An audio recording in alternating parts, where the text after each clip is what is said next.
Hello guys, welcome back. If you are returning, welcome if this is your first time stopping by. If you're not subscribed yet, please feel free to hit that red button and join the family. Today I'm bringing you my recipe for goat curry. Yum, yum, yum. I'm using 1 pound of bone-in goat meat. I have washed and patted that dry with a paper towel or with paper towels. A quarter of an onion, a small bunch of cilantro, about a 1-inch piece of ginger, 1 garlic clove, and 2 sprigs of green onion. I've chopped all of those. For my seasonings / spices, of course, curry powder, red pepper because I want it spicy, some seasonal, some thyme, and last but not least, some salt. So I'm going to pour my spices into the meat and mix it in very, very nicely until each piece is well coated and I don't have any spices lingering in the bowl. So as you can see, it's nice and coated, and I'm going to go ahead and grab my cutting board and pour all of my veggies into the meat, give that a good mix, and I'm going to be marinating this overnight. So I'm going to put the lid over it and throw it in the refrigerator, and we will come back to this tomorrow.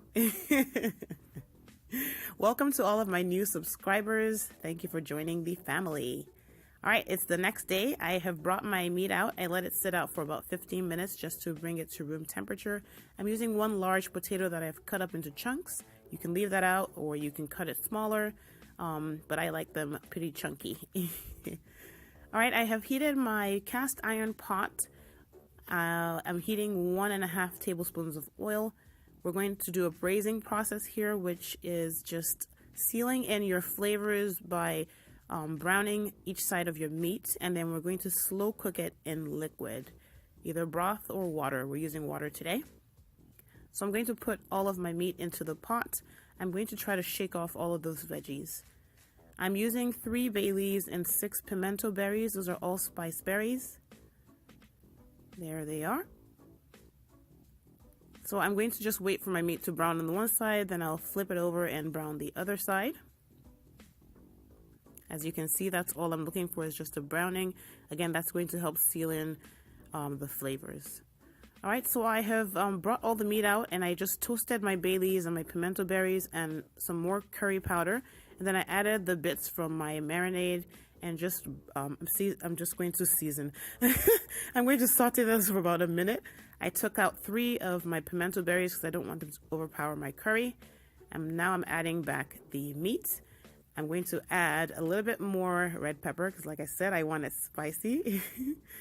And then I'm going to get my 4 cups of water, which is what I'm going to use to cook this. And I'm just going to pour that into the pot. Woo! All right, you just want your water covering your meat, and then just cover it and let it do its thing. And this is about 1 hour and 10 minutes in.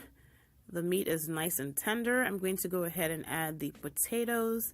I also want those to be nice and tender, so I will cook them till they get to that point. So just mix this in and put your lid back on and go about your business. All right, so here we are. Our potatoes are almost fully cooked, but as you can see, we still have a broth, and I want a sauce. So you can add some flour or some cornstarch to this, but I'm adding some grated potatoes. So I grated about 2 small potatoes, and I'm using about 1.5 of them, and that will help thicken my broth and make it my sauce. You can go ahead and take out the bay leaves at this point. Okay, it's about 1 hour and 35 minutes later, and we are good to go. Look at our curry. The sauce is now a sauce, and it's time to serve our dinner. Look at that yumminess. I made some rice and peas, which is what I'm going to be serving this with tonight. I will see you guys next week.